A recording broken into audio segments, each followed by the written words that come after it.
తెలంగాణ ప్రజలందరికీ నమస్కారం.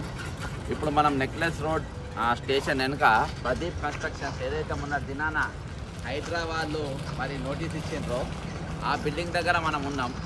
మరి ఇది ప్రదీప్ కన్స్ట్రక్షన్ అంటే ఎవరో కాదు, మరి గతంలో తెలంగాణ ముఖ్యమంత్రి గారు పిసిసి ప్రెసిడెంట్ ఉన్నప్పుడు మరి జన్వాడ ఫామ్ హౌస్ దగ్గర డ్రోన్ ఎగిరేసిండు. ఆ కేసు పెట్టినటువంటి వ్యక్తే ఈ ప్రదీప్.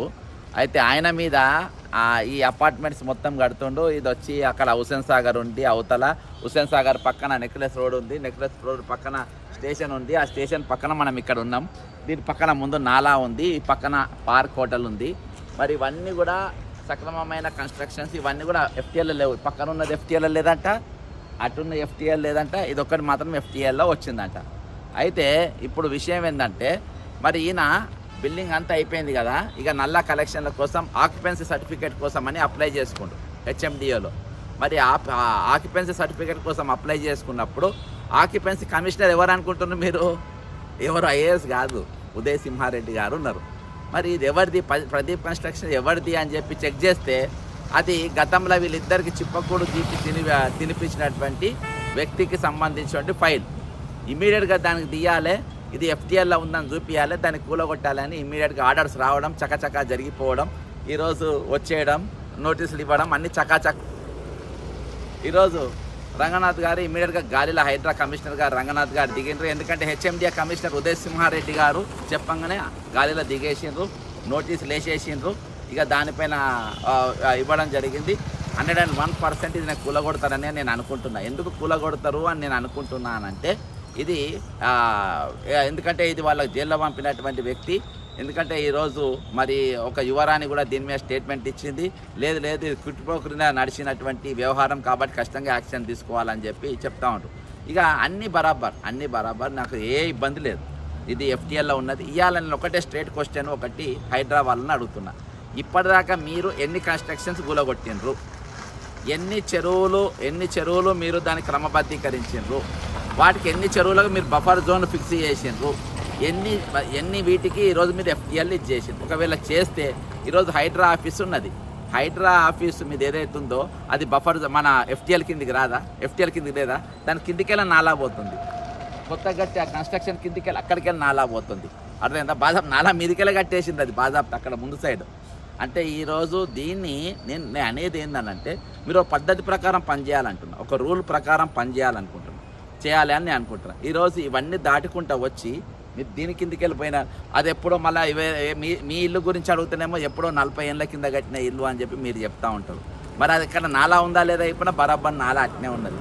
సేమ్ అదే తీరుగా ఇక్కడ కూడా కట్టినటువంటి పరిస్థితి. ఇది కేవలము మీరు ఒక అవకాశం దొరికింది, దీన్ని అడ్డం పెట్టుకొని ఈరోజు ప్రత్యర్థులను ఏ విధంగా ఇబ్బంది పెట్టాలి అని.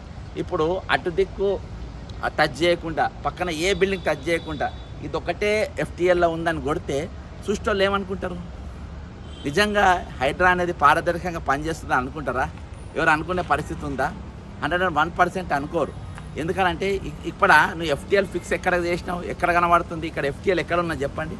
ఎఫ్టీఎల్ ఎందుకు ఫిక్స్ చేస్తారు, ఎందుకు చూపెడతారు ఎఫ్టీఎల్? మీరు చూపించకుండా కేవలం ఈరోజు ఇది వీళ్ళు ఆక్యుపెన్సీ సర్టిఫికేట్ కోసం అప్లై చేసుకుంటారు. అసలు ఇందులో ఉదయ్ సింహారెడ్డికి హెచ్ఎండి ఆఫీస్లో ఏం పని? ప్రతి ఫైల్ ఆయన ఎందుకు చూస్తాడు? ప్రతి ఒక్కరిని పిలిపించుకొని ఎందుకు మాట్లాడతారు? ఈరోజు వ్యవహారం అంతా అక్కడికి వెళ్ళి ఎందుకు నడుస్తుంది? ఈరోజు హైదరాబాద్ రియల్ ఎస్టేట్ రంగం ఎందుకు పడిపోతుంది? ఎందుకు కన్స్ట్రక్షన్స్ అనేది జరుగుతలేవు? ఎందుకు ఇక్కడ పనులు జరుగుతలేవు అని చెప్పేసి ఈరోజు మన ఆలోచన చేస్తే హైయెస్ట్ కరప్షన్ ఈరోజు 100 కోట్ల రూపాయలు ఇవ్వాల్సిందే ముందు, తర్వాత అది కన్స్ట్రక్షన్ కాకుండా వేరే ప్రభుత్వం వస్తే మళ్ళీ వాళ్ళకు కూడా ఇచ్చుకోవాలని చెప్పేసి కన్స్ట్రక్షన్స్ పాడతలేవు. ఈ కరప్షన్ చేయబట్టి ఇప్పుడు ఈ రియల్ ఎస్టేట్ కరప్షను లేకుంటే ఈ బిల్డర్సు ఈరోజు వాళ్ళు కట్టలేని పరిస్థితుల్లో ఉండి వాళ్ళు ఎందుకంటే ఈ బరువు అంతా ఇప్పుడు కస్టమర్ మీద పడుతుంది, వాళ్ళు కొనలేని పరిస్థితుల్లో ఉన్నారు. ఒక హై కరప్ట్ పర్సన్ తప్ప కామన్ మ్యాన్ ఈరోజు కొనలేని పరిస్థితుల్లో ఉన్నారు. దేనికోసం ఉన్నారు? ఈ హై కరప్షన్ వల్ల. కరప్షన్ ఎక్కడ జరుగుతుంది? హెచ్ఎండిఏకి వెళ్ళమొస్తే జిహెచ్ఎంసీ మొదలుపెట్టి ప్రతి దగ్గర ఎక్కడెక్కడైతే కన్స్ట్రక్షన్ పోతే అక్కడ దగ్గర కంప్లీట్ అయిపోయిన తర్వాత ఆక్యుపెన్సీ సర్టిఫికేట్ కోసం పోతారు. ఆక్యుపెన్సీ సర్టిఫికేట్ కోసం పోతే అక్కడ కూడా మళ్ళీ అమ్మాయిలు ఇచ్చుకోవాలి. ఈయన గతంలో వాళ్ళిద్దరికి చిప్పకూడు తినిపించింది కాబట్టి ఇక్కడ ఆక్యుపెన్సీ సర్టిఫికేట్ ఇచ్చేది లేదు, వాళ్ళ పైసలు ఇచ్చేది లేదు, అది కూలగొట్టాల్సిందే అని చెప్పేసి హైడ్రా వచ్చి నోటీసులు ఇచ్చిన పరిస్థితి. ఈరోజు దీన్ని ఖచ్చితంగా 101% దీన్ని కూలగొడతారు అని చెప్పి నేను పక్కా విశ్వసిస్తున్నా. పక్కా దీన్ని కూలగొట్టబోతుండ్రు.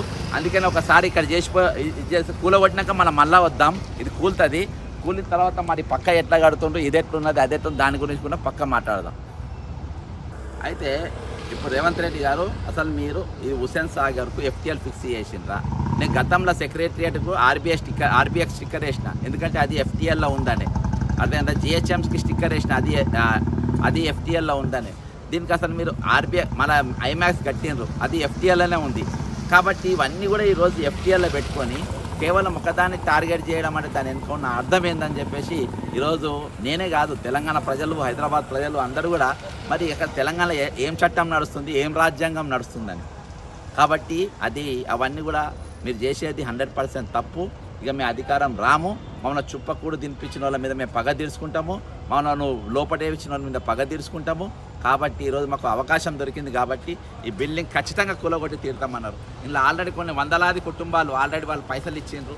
ఆ నిర్మాణం జరుగుతూ ఉంటే ఈరోజు నిర్మాణం అంతా కంప్లీట్ అయిపోయిన తర్వాత ఇవాళ ఆ బిల్డింగ్ కూలగొట్టే ప్రయత్నము చేస్తూ ఉండరు. ప్రయత్నం కాదు, ఖచ్చితంగా కూలగొట్టబోతూ ఉండరు. ఎందుకంటే వాళ్ళు దీనిపైన పగ తీర్చుకోవాలని. జై తెలంగాణ, అమరవీరులకు జోహార్.